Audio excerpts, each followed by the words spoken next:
नमस्कार, मी अमृता आकाश. आरोग्यम धनसंपदामध्ये आपलं स्वागत. आज आपण बद्धकोष्ठता आणि मूळ व्याधी याविषयी जाणून घेणार आहोत आणि आपल्याला मार्गदर्शन करण्यासाठी आपल्या सोबत आहेत डॉक्टर आकाश बागडे आणि डॉक्टर नेहल पटेल. डॉक्टर, तुम्हा दोघांचेही कार्यक्रमात स्वागत. नमस्कार. विषयाला आपण सुरुवात करणार आहोत त्याआधी आपण डॉक्टरांची ओळख करून घेऊयात. डॉक्टर नेहल पटेल यांनी मुंबईमधून MS सर्जन हे वैद्यकीय शिक्षण घेतलंय. पुण्यातून डिप्लोमा इन प्रॉक्टोलॉजी त्यांनी पूर्ण केलंय. 2014 पासून त्या या क्षेत्रात कार्यरत आहेत. सध्या नवी मुंबई या ठिकाणी त्या प्रॅक्टिस करतात. त्याचबरोबर डॉक्टर आकाश बागडे हे कन्सल्टंट प्रॉक्टोलॉजी म्हणून मुंबईत कार्यरत आहे. हिलिंग हँड्स क्लिनिक हे प्रॉक्टो स्पेशालिटी हॉस्पिटल अंधेरी या ठिकाणी असून डॉक्टर या क्षेत्रात गेल्या 10 वर्षांपासून आहेत. डॉक्टर आकाश यांनी प्रॉक्टोलॉजीचे शिक्षण मुंबईतून घेतलं असून UK लंडन येथून त्यांनी कोलोप्रॉक्टोलॉजी मध्ये फेलोशिप देखील केली आहे. तर डॉक्टर, आज आपण बद्धकोष्ठता आणि मूळव्याध याविषयी अधिक माहिती घेणार आहोत. सगळ्यात आधी डॉक्टर आकाश, मी आपल्यापासून सुरुवात करते. बद्धकोष्ठता म्हणजे नेमकं काय आणि त्यासाठी स्टार सर्जरी ज्यामध्ये तुमचं स्पेशलायझेशन आहे ते नेमकी कशी केली जाते? सर्वप्रथम बद्धकोष्ठता याच्याबद्दल मी सांगू इच्छितो. प्रत्येकाला आयुष्यामध्ये कधी ना कधी हा प्रॉब्लेम आलेलाच असतो. त्यामुळे प्रत्येकाला असं वाटत असतं की हा साधारण आजार आहे, जास्त मोठा आजार नाही आहे, त्यामुळे त्याच्यावर आपण दुर्लक्ष करत राहतो. बद्धकोष्ठताची व्याख्या अशी आहे की मोशन पास करताना, जेव्हा आपण मोशन पास करत असतो त्यावेळेला अडथळा निर्माण झाल्यासारखा वाटतो किंवा कधी कधी असे वाटते की मोशन पास करायच्या वेळेला जास्त कुंथावे लागते, जास्त कुंथून मोशन पास करावे लागते. आणि कधी कधी असे सुद्धा वाटते की मोशन पास झाल्याच्या नंतर अजून सुद्धा आतमध्ये राहिल्यासारखे वाटते. त्यामुळे पूर्ण दिवसभर त्यांना असा डिस्टर्ब असल्यासारखं वाटतो. सगळ्यात महत्त्वाचं फंक्शनल आणि ऑब्स्ट्रक्टिव्ह अशा दोन प्रकारचं कॉन्स्टिपेशन मलावरोध असतो, म्हणजेच बद्धकोष्ठता.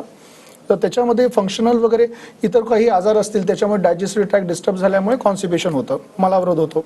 आणि दुसरी गोष्ट म्हणजे ऑब्स्ट्रक्टिव्ह, ज्याच्यामध्ये आम्ही स्पेशलाइज्ड आहोत. ऑब्स्ट्रक्टिव्ह कॉन्स्टिपेशनमध्ये कुठलाही औषधाने फरक पडत नाही, त्यासाठी सर्जरी करण्याची गरज असते. हे बघण्यासाठी सर्जरी योग्य आहे की नाही त्यासाठी आम्ही MRI डेफिग्राफी करण्यासाठी सल्ला देतो. MRI डेफिग्राफी केल्याच्या नंतर आपल्याला कळून येतं की रेक्टममध्ये जे गुदमार्ग आहे त्याच्या आतमध्ये एक पॉकेट फॉर्म झालेला आहे की नाही. जर तसं असेल तर पेशंटला कितीही औषधं केली तरी सुद्धा आराम मिळत नाही, त्यासाठी सर्जरी करणं गरजेचं आहे. सो त्यासाठी आम्ही जी सर्जरी करतो, star surgery, staple transanal resection of rectum, याच्यामध्ये स्टेपलर्स यूज करून आपण तो अडथळा दूर करतो आणि जे काही रेक्टोसिल फॉर्म झालेला आहे ते आपण दूर करतो आणि पेशंटला त्वरित त्याच्यामुळे रिझल्ट्स मिळू शकतात. यासाठी पेशंट सकाळी ॲडमिट होतो, अगदी अर्धा पाऊण तासाची प्रोसिजर असते. त्यानंतर सेम डे पेशंट घरी जाऊ शकतो आणि 1-2 दिवसात त्याची सर्व कामे सुरू करू शकतो. अगदीच. यानंतर डॉक्टर नेहल, मी आपल्याकडे वळते. बद्धकोष्ठतेबद्दल तर आपल्याला डॉक्टर आकाश यांनी सांगितलं, मात्र स्त्रियांमध्ये देखील या आजाराची कारणं नेमकी तुम्हाला कोणकोणती वाटतात? बद्धकोष्ठता किंवा कॉन्स्टिपेशन हा खूप कॉमन आजार आहे आणि लोकांना वाटतं आजार फक्त मलाच आहे आणि कोणाला सांगायला नको. पण प्रत्येक घरी एखाद्या दुसऱ्या व्यक्तीला हा आजार असतोच. हल्लीच्या काळात स्त्रियांमध्ये याचं खूप प्रमाण जास्त दिसायला लागलंय. त्याचं मेन कारण म्हणजे मल्टिपल डिलिव्हरीज किंवा प्रेग्नन्सीज. नॉर्मली त्या जागी स्नायू जे असतात ते कॉन्ट्रॅक्ट होतात आणि मल खाली सरकतो. मल्टिपल प्रेग्नन्सीज किंवा डिलिव्हरीजमध्ये काय होतात, ते जे स्नायू आहेत ते वीक होऊन जातात आणि त्याच्यामुळे मल खाली सरकत नाही आणि तिथेच अडकून राहतं. असा पेशंटला खूप कुंथावं लागतं मोशन करताना किंवा खूप जोर द्यावं लागतं आणि काही वेळेस त्यांना खूप बोटाने पण कधी कधी मल काढावं लागतं. दुसरा कारण म्हणजे खूप स्ट्रेस फॅक्टर वाढलं आहे स्त्रियांमध्ये. वर्क रिलेटेड स्ट्रेस किंवा किड्स रिलेटेड स्ट्रेस किंवा ऑफिस स्ट्रेस. आणि मेन कारण म्हणजे हॉर्मोनल चेंजेस जे स्त्रियांमध्ये होतात एव्हरी मंथ, त्याच्यामुळे पण कॉन्स्टिपेशन हा खूप कॉमन झाला आहे स्त्रियांमध्ये. अगदीच. तर स्त्रियांसाठी बद्धकोष्ठतेची नेमकी कारणं कोणती असतात हे तर तुम्ही सांगितलं, मात्र अनेकांना आपण बघतो की पाईल्स, मूळव्याध याचा देखील त्रास होतो आणि आपल्या हॉस्पिटलमध्ये आधुनिक पद्धतीनं त्याच्यावर उपचार देखील केले जातात. त्या उपचारांविषयी आम्हाला तुम्ही काय सांगाल? ज्यावेळेस मोशन करताना जर पेशंटला जोर द्यावं लागतंय, त्याच्यामुळे काय होतं, त्या जागेचे नसे असतात ते फुगून येतात आणि त्यालाच आम्ही पाईल्स म्हणतो. पाईल्सचे 4 स्टेजेस असतात, ग्रेड्स असतात. ग्रेड 1, 2, 3 आणि 4. जर ग्रेड 1मध्ये पेशंट आमच्याकडे आला तर आम्ही त्यांना मेडिसिन्सनेच बरा करतो. साधारण 1 महिन्याचा मेडिसिनचा कोर्स असतो. ग्रेड 2 आणि ग्रेड 3मध्ये पाईल्सची फुगलेली नसे जे असतात ते बाहेर येतात आणि कधी हाताने ढकलावं लागतं किंवा कधी आपोआप आत जातात. त्यातच आम्ही लेझर सर्जरी ॲडवाईस करतो आणि ग्रेड 4मध्ये पायल्स ही फुगलेली नसते, बाहेर येतात आणि आत जात नाही. त्याच्यात आम्ही स्टेपलर सर्जरी ॲडवाईस करतो. नॉर्मली पेशंटमध्ये अशी भीती असते की पायल्सची सर्जरी केली की खूप रक्तस्राव होतो किंवा जखमा होतात, महिनाभरात घरी राहावं लागतं, ड्रेसिंग करावं लागतं किंवा लॉस ऑफ कंट्रोल होतो. पण लेझर सर्जरीमध्ये तसं काहीच होत नाही. पेशंट त्याच दिवशी घरी जाऊ शकतो आणि 1-2 दिवसानंतर ऑफिसला पण जॉईन करू शकतो. अगदीच. तर जसं आता डॉक्टरांनी आपल्याला सांगितलं की या आजारावर उपचार आहेत, त्यामुळे लवकरात लवकर त्याचं निदान करून त्यानंतर ट्रीटमेंट घेणं गरजेचं आहे. आणि ज्या पेशंटनं ही ट्रीटमेंट घेतली आहे, नेमका त्यांचा अनुभव काय आहे ते आपण पाहूयात. हॅलो, माझं नाव आहे अनुजा पाटील आणि मला हा लहानपणापासूनचा त्रास होता मूळव्याधचा. तो सडनली अचानक उद्भवला, त्यामुळे मी ह्या हॉस्पिटलमध्ये आली. सकाळी अपॉइंटमेंट झाली तर मॅमने सांगितलं की ते खूप इन्फेक्शन झालं, त्यामुळे ऑपरेशन करावं लागेल. मग आम्ही तो डायरेक्ट डिसिजन घेतला आणि ऑपरेशन केलं. दुपारी मी ॲडमिट झाली, संध्याकाळी माझं ऑपरेशन होऊन मी डिस्चार्ज पण झाली. त्यामुळे मी आता व्यवस्थित आहे. 2 महिन्यामध्ये मी रिकवर झाली आहे. काही मला त्याचा ऑपरेशनचं इन्फेक्शन नाही झालं, काय नाही. मी आता माझं व्यवस्थित रुटीन चालू करते, व्यवस्थित जॉबला जाते. मी 8 तास बसू शकते निवांत. थँक्यू फॉर नेहल पटेल मॅमनी माझं ऑपरेशन केलं आणि पूर्ण स्टाफनी पण मला हेल्प केली, त्यामुळे मी त्यांच्या आभारी आहे. Thank you for clinic. Yeah, I'm Aisha Abu Bakar Qazi. From past many years, I was suffering from piles and fissures problem, but so much trouble I was having. As I came over here, Dr. Nehal Patel, she saw me properly and all, and diagnosed me like I'm having piles plus fissures problem. Then she advised me to go for surgery. Then one day before I came for checkup, very next day I got admitted over here. Then morning I came here and evening I left from the hospital. But very good treatment I got over here. Within 15 to 20 days I got cure. And the starting few days little pain was there. But anyways, it was cured very soon. And I'm very happy. So I came over here and I recommend everybody to come over here. And if anybody asks me for the hospital, I will recommend this doctor, and the staff also very good, very cooperating. They helped me a lot during my surgery and after the checkups also I came, and very good number 1 doctor. तर आत्ताच आपण या रुग्णाचा अनुभव पाहिलाय, त्यामुळे स्क्रीनवर तुम्हाला नंबर दिसतोय. या नंबरवर संपर्क साधून या आजाराविषयी आणि या ट्रीटमेंटविषयी तुम्ही डॉक्टरांकडून अधिक माहिती घेऊ शकता. यानंतर डॉक्टर आकाश, मी आपल्याकडे वळते. भगंदर या आजाराविषयी देखील अनेकांचा गैरसमज आहे की हा आजार एकदा झाला की तो कधीच बरा होत नाही, तर यावर देखील कायमस्वरूपी काही उपचार आहेत का? नक्कीच. भगंदर हा असा आजार आहे, जसं मी सांगितलं, त्या गुदमार्गाच्या आजारांबद्दल भरपूर लोकांना गैरसमज आहेत. काही लोकांना असं वाटत असतं की तिकडे एक छोटीशी फोडी येऊन ती बस्ट ओपन होते, तिथून पस निघून गेला की हे जस्ट पिंपलसारखं आहे आणि आपण त्याच्यावर नजरअंदाज करू शकतो. पण कधी कधी असं होतं की तीच बॉईल परत डेव्हलप होत राहतात आणि आपली जागा बदलतात. तर याला म्हणतात भगंदर. भगंदर हा असा आजार आहे की एकदा जर तो झाला आणि त्याचं मूळ कारण जर आपण सर्जरीद्वारे नाही काढलं तर तो वारंवार होण्यासाठी सक्षम असतो. त्यामुळे हिलिंग हँड्स क्लिनिकमध्ये ज्या प्रकारे आम्ही सर्जरीज करतो, DLPL एक टेक्निक आहे, डिस्टल लेझर प्रॉक्सिमल लायगेशन, जेणेकरून काय होतं, पेशंटला जी भीती असते भगंदर हा आजार झाल्याच्या नंतर, सर्जरी केल्यानंतर माझा कंट्रोल तिकडचा निघून जाईल किंवा माझे स्विंक्टर्स कट होतील किंवा हा परत येऊ शकतो.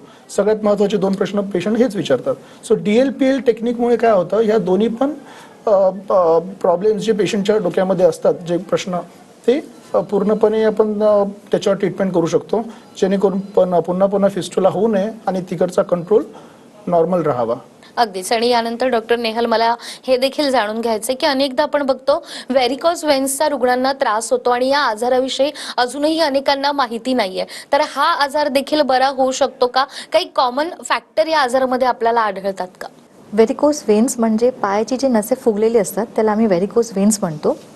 नॉर्मली ज्यांचं खूप थांबून राहायचं जॉब असतं, म्हणजे खूप स्टँडिंग जॉब लाईक बस कंडक्टर्स, टीचर्स, किंवा खूप बसून राहायचं जॉब लाईक IT प्रोफेशन, ज्यांना वर्क फ्रॉम होम असतात, त्याचं काय होतं, त्याच जागेला रक्त साठून राहतं आणि हृदयाकडे जात नाही. त्याच्यामुळे पायाची जी नसे असतात ते फुगून येतात. त्याच्यामुळे पायाला सूज येते किंवा थकवा जाणवतो किंवा लास्ट स्टेजमध्ये ती नसे फुटतात आणि अल्सर निर्माण करतात. याच्यासाठी आम्ही EVLA नावाची लेझर टेक्निक इंट्रोड्यूस केली आहे.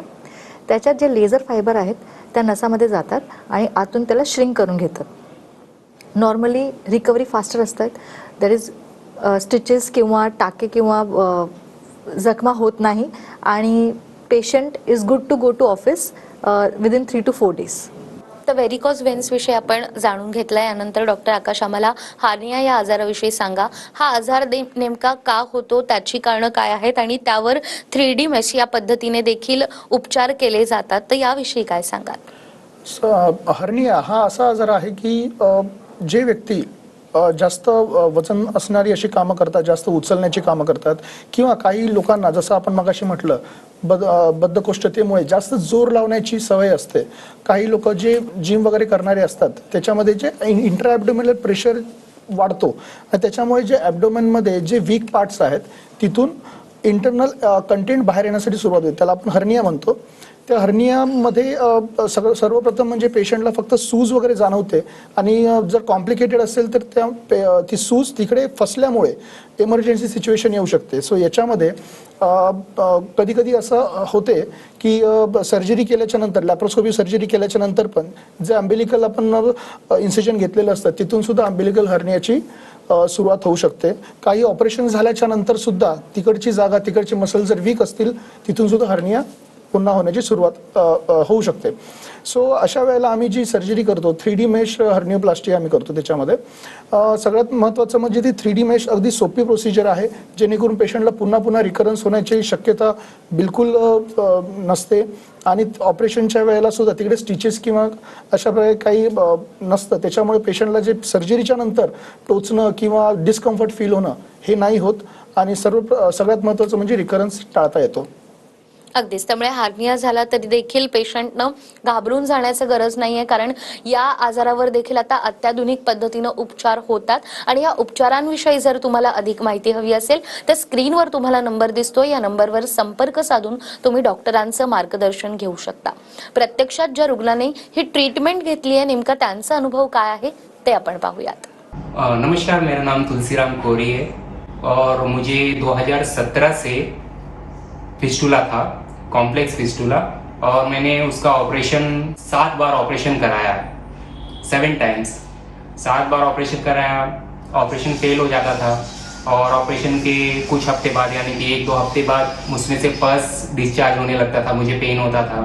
तो घाव तो ठीक हो जाता था लेकिन वो ट्रैक वगैरह रह जाता था. तो मैंने नेट पे सर्च किया हीलिंग हैंड के बारे में. तो मैं केम्स कॉर्नर पे जाके मतलब डॉक्टर आकाश बागड़े जी से मिला और उन्होंने बेहतरीन तरीके से देखा, मुझे बताया कि आपको कॉम्प्लेक्स फिस्टूला है. मैंने कहा कि ठीक है.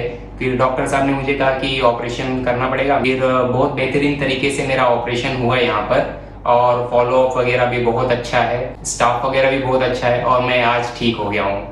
तर आत्ताच आपण या रुग्णाचा अनुभव पाहिला आणि एकंदरीतच मूळव्याध असेल, पाईल्स असेल, या आजारांविषयी रुग्णांच्या मनात भीती असते. मात्र हे आजार बरे देखील होऊ शकतात, ज्या ट्रीटमेंटविषयी आता तुम्ही आम्हाला सांगतात. आम्ही असं देखील ऐकलंय की हिलिंग हँड्स क्लिनिकमध्ये काही हर्बल मेडिसिन देखील आहेत, ज्यानुसार पेशंटला ती दिली जातात आणि अनेक वेळेला त्यांचं ऑपरेशन देखील टळतं आणि त्या पेशंटला अगदी कमी वेळेमध्ये बरं वाटतं. तर या ट्रीटमेंटविषयी डॉक्टर नेहल काय सांगाल? आमच्याकडे आमचे हर्बल पेटंट मेडिसिन्स आहे. टॅबलेट ॲनोएक H, ॲनोएक क्रीम, ॲनो स्प्रे, कॉन्स्टॅक्ट पावडर, कॉन्स्टॅक्ट प्लस पावडर. पाईल्स किंवा फिशरच्या स्टार्टिंग स्टेजला जर पेशंट आमच्याकडे आला तर आम्ही त्यांना मेडिसिन्सने बरा करतो. मी आधी पण सांगितलं सर्वसाधारण 1 महिन्याच्या मेडिसिनचा कोर्स असतो आणि हे सगळे मेडिसिन्स हर्बल आहे म्हणून प्रेग्नन्सीमध्ये पण सेफली तुम्ही यूज करू शकता. याच्यासोबतच आम्ही एक MCDP नावाची ऑइल थेरपी इंट्रोड्यूस केली आहे, ज्याच्यात मेडिसिनसोबत आम्ही पेशंटला आमची मेडिकेटेड ऑइल आहे त्या गुदद्वारेतून सोडतो. त्याच्यामुळे काय होतं, गुदद्वारेला लुब्रिकेशन मिळतं आणि पेशंटला लगेच आराम मिळतो. युजली 70 to 80% पेशंटला फिशर किंवा पाईल्स बरं होऊन जातात आणि त्यांना पुढे सर्जरीची गरज वाटत नाही. अगदीच. आणि डॉक्टर नेहाला आम्हाला फिशर या आजाराविषयी देखील सांगा की हा आजार झाल्यानंतर देखील कशा पद्धतीनं त्याच्यावर ट्रीटमेंट होते, जेणेकरून रुग्णाला लवकरात लवकर बरं वाटू शकतं. फिशर म्हणजे गुदद्वारातील जे चिरा पडतात त्याला आम्ही फिशर म्हणतो. युजली ते जर मोशन्स हार्ड झाले किंवा खूप खुंतावं लागतंय त्याच्यामुळे त्या जागेला कट निर्माण होतात. They are very painful. त्याच्यात खूप पेन असतात. पेशंटला बसतासुद्धा येत नाही. ब्लिडिंग भरपूर होतात आणि पेशंटला कधी कधी मोशनला जायला पण भीती वाटते. अशा पेशंटसाठी आम्ही लेझरचा उपयोग करतो. जर आधी मी सांगितलं आपण स्टार्टिंग स्टेज ऑफ फिशरला आलं तर आम्ही त्यांना along with the herbal medicines आणि ऑइल थेरपी त्यांना पूर्णपणे बरं करू शकतो. पण जर फिशर क्रोनिक झाला आहे मग त्या स्टेजला आम्ही त्यांना लेझर सर्जरी ॲडवाईस करतो. ज्या त्यात पेशंट सकाळी येतो, हार्डली 10-15 मिनिट्सची प्रोसिजर असते आणि संध्याकाळी पेशंटला डिस्चार्ज मिळतात. बाहेर काही टाके किंवा जखमा नसतात. ड्रेसिंग, बेड रेस्ट काहीच पेशंटला लागत नाही आणि 1-2 दिवसात पेशंट ऑफिस जॉईन करू शकतो. युजली हा जे फिशर आहे आजार प्रेग्नन्सीमध्ये जास्त दिसायला येतो. याचं मेन कारण म्हणजे because of the hormonal changes जे फिमेल्समध्ये होतात, प्लस जे युट्रसचं प्रेशर 9 मंथवर मध्ये गुरुद्वारावर एनसवर येतं आणि आयर्न टॅबलेट्स जे गायनेकोलॉजिस्ट 9 मंथ चालू करतात त्याच्यामुळे मोशन्स हार्ड होतात आणि फिशर हा आजार नॉर्मली ड्युरिंग प्रेग्नन्सी किंवा आफ्टर डिलिव्हरी दिसायला येतात आणि अशा पेशंटला पण आम्ही त्यांना मेडिसिन्सने बरा करतो ड्युरिंग द प्रेग्नन्सी आणि आफ्टर डिलिव्हरी जर क्रोनिक असेल तर त्यांना लेझर सर्जरी आम्ही ॲडवाईस करतो. अगदीच. तर डॉक्टरांनी सांगितल्याप्रमाणे फिशर, फिस्टुला, भगंदर या सगळ्या आजारांवर आधुनिक शास्त्रात आता उपचार आहेत. केवळ या उपचारांची माहिती करून घेणं गरजेचं आहे आणि यासाठी स्क्रीनवर तुम्हाला नंबर दिसतोय, या नंबरवर संपर्क साधून या उपचारांबद्दल तुम्ही अधिक माहिती घेऊ शकता. डॉक्टरांकडून आपण बद्धकोष्ठता आणि मूळव्याध याविषयी अजूनही माहिती घेणार आहोत एका छोट्याशा ब्रेकनंतर.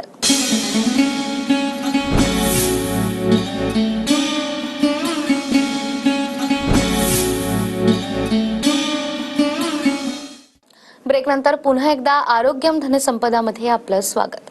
ब्रेकवर जाण्यापूर्वी बद्धकोष्ठता आणि मूळव्याधी याविषयी तुम्ही आम्हाला माहिती देतायत आणि अनेक खरं तर असे आजार आहेत की ज्यावर रुग्णांना भीती वाटते उपचारांसाठी. त्यातच पायलोनायडल सायनस हा देखील एक असा आजार आहे की रुग्ण जात नाहीत डॉक्टरांकडे किंवा काय दुखतंय नेमकं सांगत नाही. तर या आजाराविषयी काय सांगाल आणि हा आजार देखील बरा होऊ शकतो का? पायलोनायडल सायनस हा आजार जी सुरुवात होते हे एक विशिष्ट वयोगटामध्ये बघितला जातो. अगदी 15 ते 30-35 वर्षापर्यंत. पूर्वी या आजाराला जिपमॅन्स डिझीज म्हणत होते. वर्ल्ड वॉरच्या वेळेला जेव्हा सैनिकांना भरपूर वेळ बसून राहावं लागत होतं त्या ठिकाणची काळजी घेता येत नव्हती, त्यामुळे माकड हाडाच्या इथे बटक्सच्या मध्ये जी जागा आहे तिथे इन्फ्लेमेशन सुरू होऊन एक बॉईल येत असायचा आणि ते वारंवार तिथून पस डिस्चार्ज व्हायचा. त्यामुळे ती जागा अशी होती जसा पस डिस्चार्ज झाला की पेशंटला ते बरं वाटायचं. त्यामुळे जसं फिस्टुला आहे तसं हा आजार सुद्धा तसंच आहे. It is very notorious. लोकांना असं वाटतं की आता बरा झाला, पण हा वारंवार काही दिवसानंतर पुन्हा पस बॉईल्स तिकडे बनतात आणि पुन्हा पुन्हा तो येत राहतो. याच्यावर आता आम्ही जी ट्रीटमेंट्स शस्त्रक्रिया करतोय ही फार यशस्वीरित्या कामी येते. त्याच्यामध्ये आम्ही पायलोनायडोप्लास्टी आणि पायलोनायडोटॉमी अशा प्रकारे आम्ही स्विच करू शकतो जेणेकरून पेशंटला कमीत कमी जखमा होतील आणि लेझरचा वापर केल्यामुळे जास्त जखम करण्याची गरज नसते आणि लवकरात लवकर जखमा हील होण्यासाठी मदत होते. हा जसं मी मगाशी सांगितलं हा वारंवार होणारा आजार आहे. त्यामुळे जेव्हा आपल्याला कळतं की मला फिस्टुला किंवा पायलोनायडल सायनस सारखा आजार आहे तर लवकरात लवकर तुम्ही प्रोक्टोलॉजिस्ट किंवा तुमच्या जवळच्या डॉक्टरांना भेटणं गरजेचं आहे जेणेकरून लवकर आपण ट्रीटमेंट सुरू करू शकतो. अगदीच. मात्र डॉक्टर, बद्धकोष्ठता किंवा मूळव्याध आणि याशी निगडीत जे वेगवेगळे आजार आहेत या बाबतीत आता लेझर ट्रीटमेंट देखील होते. तर पूर्वी असणारी ट्रीटमेंट आणि आत्ता होणारी लेझर ट्रीटमेंट यामध्ये प्रामुख्यानं तुम्हाला कोणता बदल वाटतो? प्रामुख्याने बदल म्हणता येईल लेझर जे आता मॉडर्न टेक्निकने आपण लेझर ट्रीटमेंट करतोय जेणेकरून पेशंटला जास्त दिवस हॉस्पिटलमध्ये स्टे करण्याची गरज नसते. पेशंटला काही लिमिटेड ब्लड इन्व्हेस्टिगेशन्स करून सकाळी ॲडमिशन घेऊन kind of day care procedure. सकाळी पेशंट ॲडमिट होतो, 10-11 वाजता सर्जरी होते. ऑपरेशनच्या नंतर 3-4 तासानंतर जेव्हा पहिल्यांदा तो युरिन पास करतो patient is ready to go home. त्या आणि दुसऱ्या दिवसापासून तो सर्व काम आपली सुरू करू शकतो. डिपेंड्स, काही पेशंटना 1-2 दिवस आराम करावा लागतो. बट मोशन पास करताना जो पूर्वी त्रास व्हायचा जेणेकरून मोठ्या जखमा असायच्या, जास्त ब्लिडिंग व्हायची, खूप जास्त पेन असायचं, ते लेझरमुळे आपल्याला टाळता येतं. त्यामुळे लेझर टेक्निक सर्जरीसाठी जास्त सोयीस्कर ठरते. अगदीच. तर डॉक्टर आकाश आणि डॉक्टर नेहल यांनी जी ट्रीटमेंट आपल्याला सांगितली आहे ती ट्रीटमेंट लवकरात लवकर जर आपण केली तर बद्धकोष्ठता आणि मूळव्याध या आजारापासून आपण दूर राहू शकतो. आणि यासाठी स्क्रीनवर तुम्हाला नंबर दिसतोय, या नंबरवर संपर्क साधून या हॉस्पिटलमध्ये तुम्ही जाऊ शकता आणि या ट्रीटमेंट विषयी डॉक्टरांकडून तुम्ही अधिक माहिती घेऊ शकता. डॉक्टर, आज तुम्ही इथे आलात आणि बद्धकोष्ठता, मूळव्याध या विषय आणि या आजारांवर होणाऱ्या उपचारांविषयी आम्हाला इतकी महत्त्वाची माहिती दिली. तुमचे खूप खूप आभार. धन्यवाद. त्याचबरोबर आरोग्यम धन संपदामध्ये वेळ झाली आहे इथेच थांबण्याची. पुन्हा भेटूया अशाच एका नव्या विषयासह. तोपर्यंत नमस्कार.